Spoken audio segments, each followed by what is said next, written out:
concept of frequency in continuous time and discrete time signals.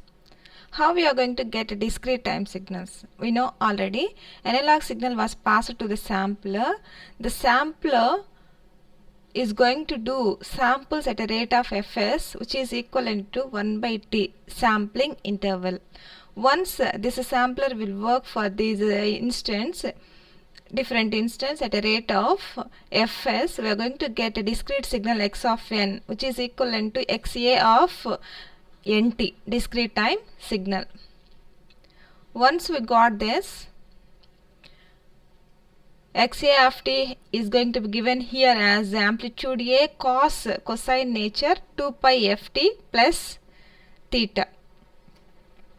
Then t equal to nt. We are substituting in a continuous variable t in place of continuous variable t. We are going to substitute nt.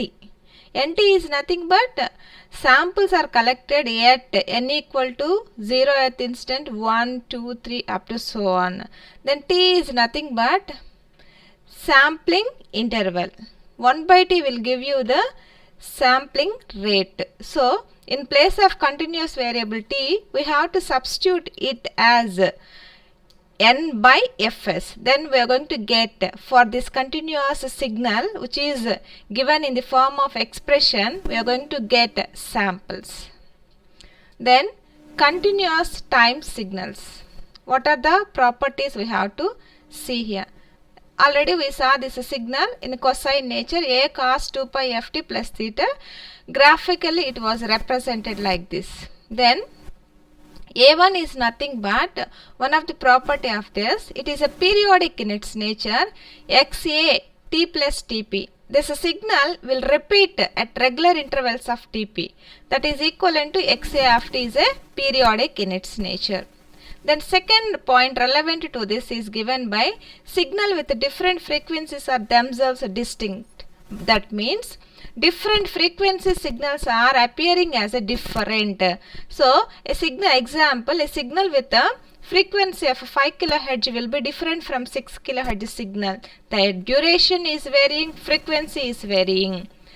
And the third point, A3, relevant to the continuous time signals is given as increasing the frequency results in an increase in the rate of oscillation of the frequency.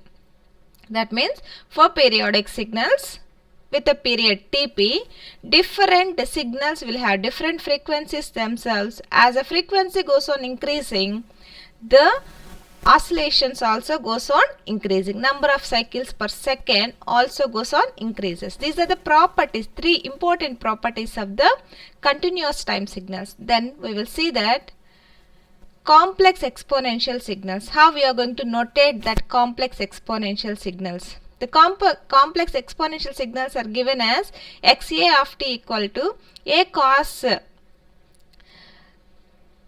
omega t plus theta. This omega is nothing but analog angular frequency.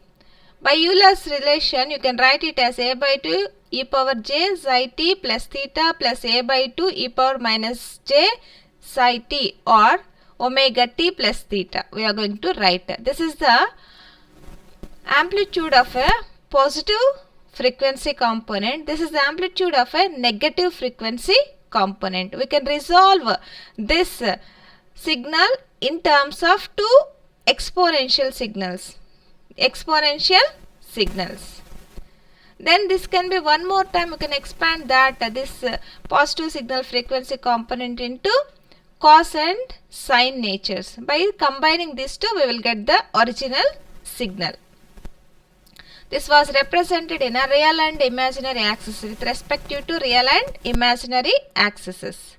That is nothing but the first one is going to be positive frequency was existing in a one angle sigma t plus theta with respect to real axis, and negative existing in another.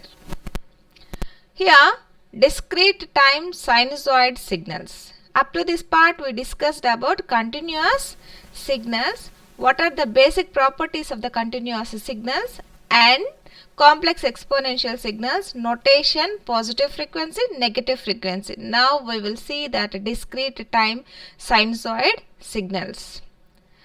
Notation here given as x of n, that means from the signal x a of t at different timing instance we attain that at the instance n values.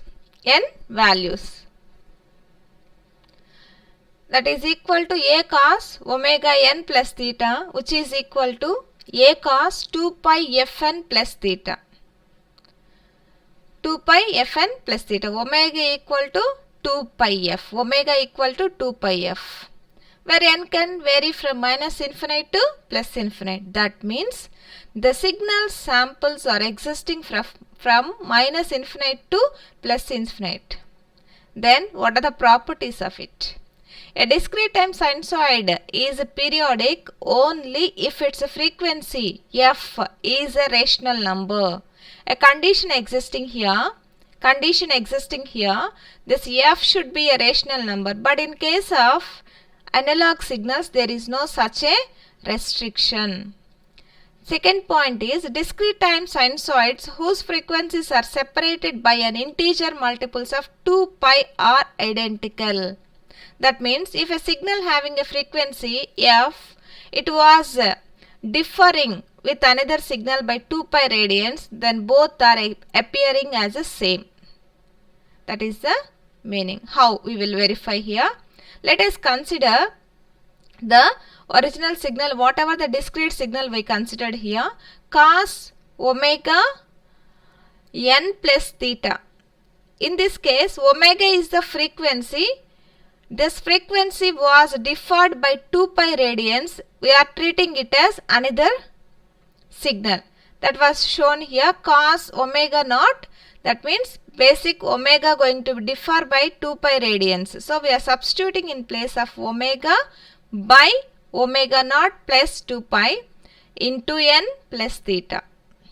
So this is the first signal we are considering, x of n. This is the second signal which is going to be differing that frequency components by 2 pi radians. Then we are going to expand this term omega naught plus 2 pi into n as cos omega naught n plus 2 pi n plus theta. N may be any integer value. So cos 2 pi n plus omega naught n plus theta.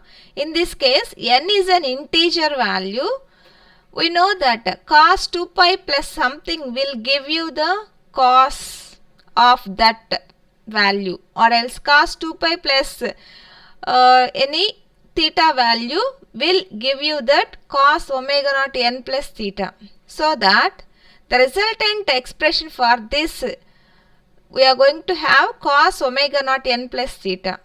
See, on the left hand side we had taken a signal with a fundamental frequency omega naught differed by 2 pi radians, and at the right hand side we got cos omega naught n plus theta. That means signals whose frequency differs by 2 pi radians will be identical. This was verified here. So in discrete time sinusoid signals, two signals which are differ by 2 pi radians appears as the same. But it's not existing for the analog signals. There different frequency components will have different appearances. Here xk of n, a cos omega n plus theta, where k can vary from 0, 1, 2 up to so on. This is the notation given for 2 pi n omega naught n going to be replaced by omega kn. Omega kn. Then omega k equal to omega naught plus 2 pi 2k pi. Where this frequency going to vary minus pi to pi. The maximum range of frequency is given as minus pi to pi, or by normalization minus 1 by 2 to 1 by 2 we are going to get. We will verify that. What is the range of digital frequency. Just by simulating this through a MATLAB or some simulation procedure, we got some discrete time sinusoid signal. See here, omega not equal to 0, we will get only the DC component. Only the DC component. This DC component also going to be discretized in its nature. Then instead of signal going to be generated with a frequency of omega naught equal to pi by 8. Some oscillation started here. Then omega naught going to be taken here pi by 4. Frequency of oscillations increased here. And omega naught considered here pi by 2. Some more oscillations are produced here. Then omega naught equal to pi. More oscillations. Here one is a positive sample, the other one is a negative sample. After this there is no chance of increasing the frequency. Because already maximum extent of oscillations are produced. One sample existing in a positive side, the other sample existing in a negative side. So that from this simple simulation process we can expect that maximum frequency either 0 to pi in a positive direction. If you decrease the sampling rate from this, we will get it as minus pi to 0. So the total range of frequency components here we can expect minus pi to pi or minus 1 by 2 to 1 by 2. This is the highest rate of oscillations in discrete time sinusoid is attained when omega equal to pi only. This is a positive frequency. More than that we will not get. With this simple figure we can conclude that digital frequency, maximum frequency is going to be either plus or minus pi only. Plus or minus pi. That means the range of frequencies going to be 2 pi radians only. 2 pi radians or 0 to 2 pi or else minus pi to pi. So with this what is the sampling period or a sampling frequency we can decide for the digital signal.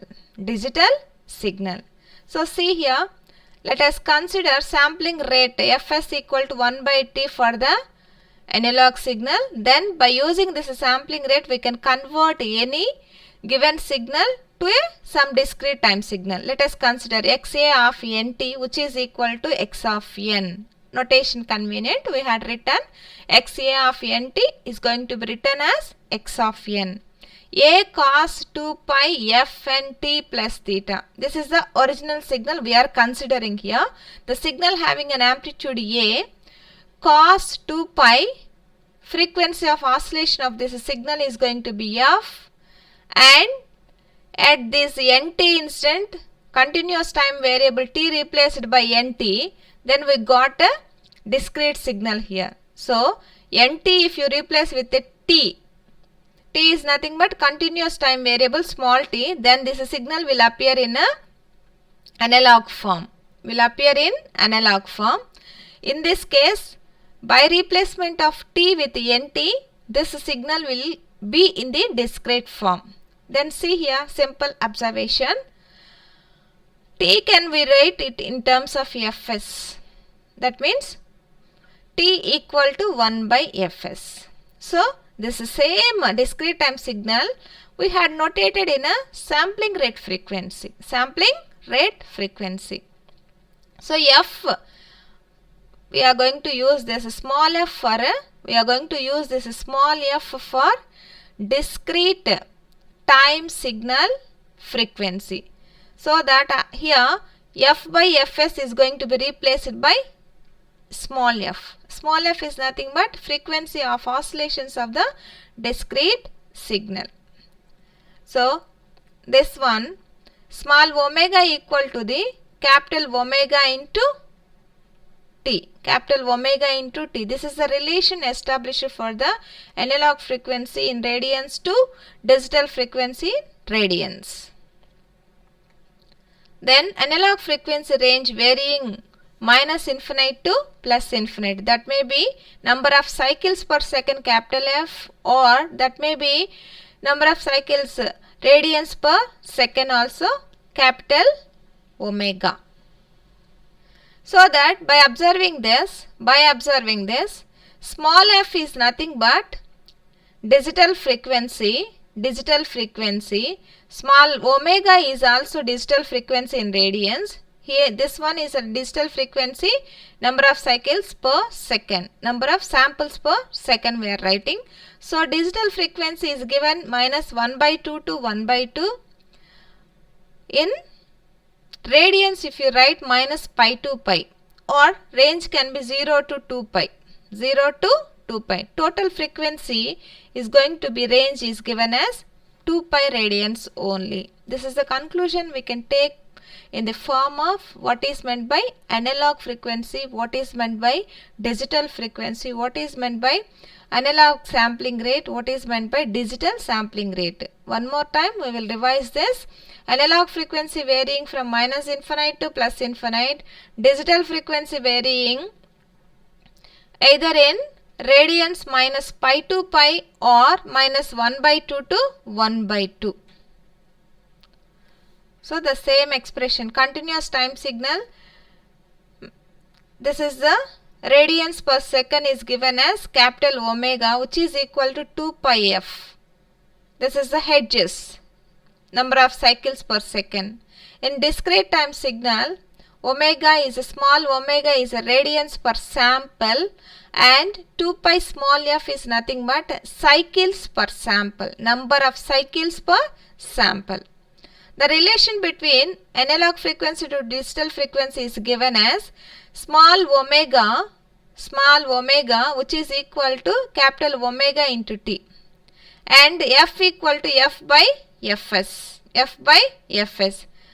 Digital frequency in radians per sample varying from minus pi to pi, and digital frequency number of cycles per sample varying minus 1 by 2 to 1 by 2.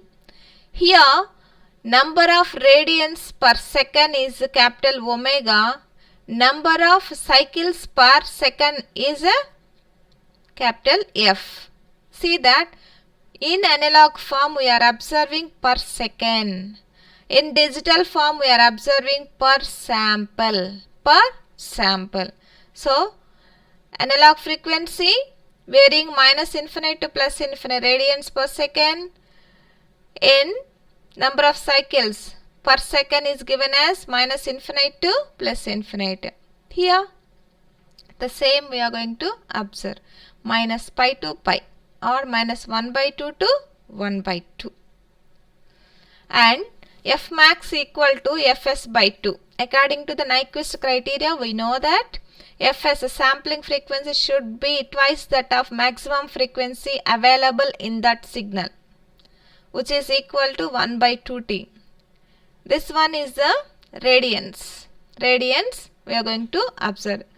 Capital omega equal to pi into fs, or else simply if you multiply this left hand side and right hand side expression by 2 pi, it will become as capital omega, and 2 gets cancels here, pi fs existing, which is equal to, we are writing in terms of sampling interval, pi by t.